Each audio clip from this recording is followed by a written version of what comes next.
আসসালামু আলাইকুম। প্রিয় শিক্ষার্থী বন্ধুরা, আমরা আজকে এমন একটি গুরুত্বপূর্ণ বিষয় নিয়ে আলোচনা করব যেটা 99% স্টুডেন্ট ভুল করে। চলুন কথা না বাড়ে শুরু করি।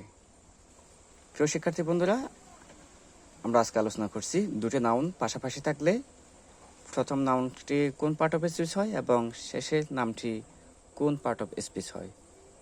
চলুন আমরা তার আগে নাউন কাকে বলে এবং এক্সিটিভ কাকে বলে একটু জেনে নিই। প্রিয় শিক্ষার্থী বন্ধুরা, আপনারা দেখতে পাচ্ছেন নাউন অর্থ হচ্ছে বিশেষ্য বা নাম। নাউন অর্থ কি বলুন তো? বিশেষ্য বা নাম। এটাকে আরবিতে বলা হয় ইসিম। অর্থাৎ আমরা যদি সংজ্ঞা দিই এভাবে বলতে পারি যে কোনো কিছুর নামকে নাউন বা বিশেষ্য বলে। ইংলিশে বলা হয় a noun is a naming word, অর্থাৎ নামবাচক শব্দ হচ্ছে নাউন। যেমন Rahim, Karim, book, cow, Dhaka, Chittagong, flower, etcetera. আশা করি বুঝতে পেরেছেন নাউন কাকে বলে।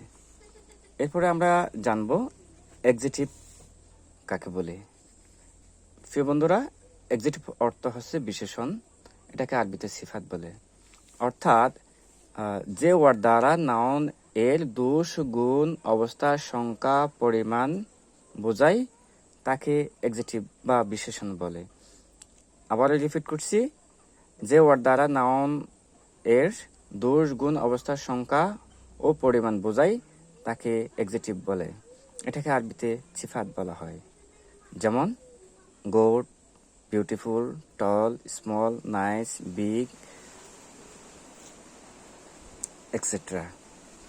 প্রিয় শিক্ষার্থী বন্ধুরা, এখন আমরা মূল আলোচনায় ফিরে আসি।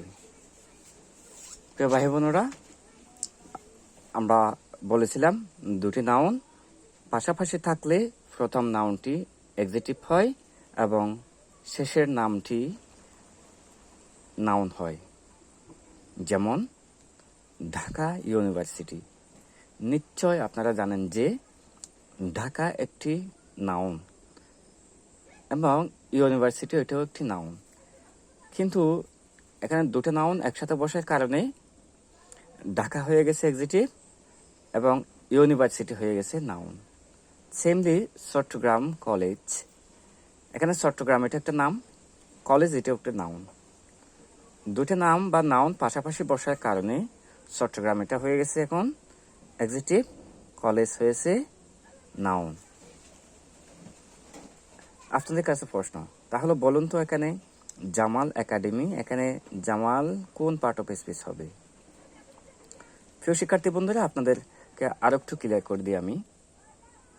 আপনারা একটু লক্ষ্য করুন, আমি যখন ক্লাসে যাই তখন হয় টিচার, যখন আমার মা বাবার সামনে যাই তখন হয় ছেলে, যখন আমার বোনের সামনে যায় তখন হয়ে যায় ভাই, যখন আমার ভাইয়ের ছেলে মেয়েদের কাছে যাই তখন হয়ে যায় চাচা। কিন্তু আমার চেহারা কি কোনো পরিবর্তন হয়ে যায়? না, ক্ষেত্রে বিশেষে বিভিন্ন নাউন বা নামকরণ করা হয়। ঠিক একইভাবে এখানেও আপনারা ঢাকা এটা নাউন বলেই যে এখানে নাউন বলতে পারবেন না, কারণ এটা কোথায় বসছে সেটা আপনাদেরকে দেখতে হবে। তাহলে মোট কথা হচ্ছে দুটো নাউন পাশাপাশি থাকলে প্রথমটি হবে অ্যাডজেক্টিভ, দ্বিতীয়টি হবে নাউন।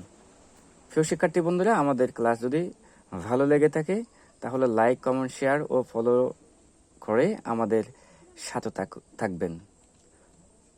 ধন্যবাদ সবাইকে।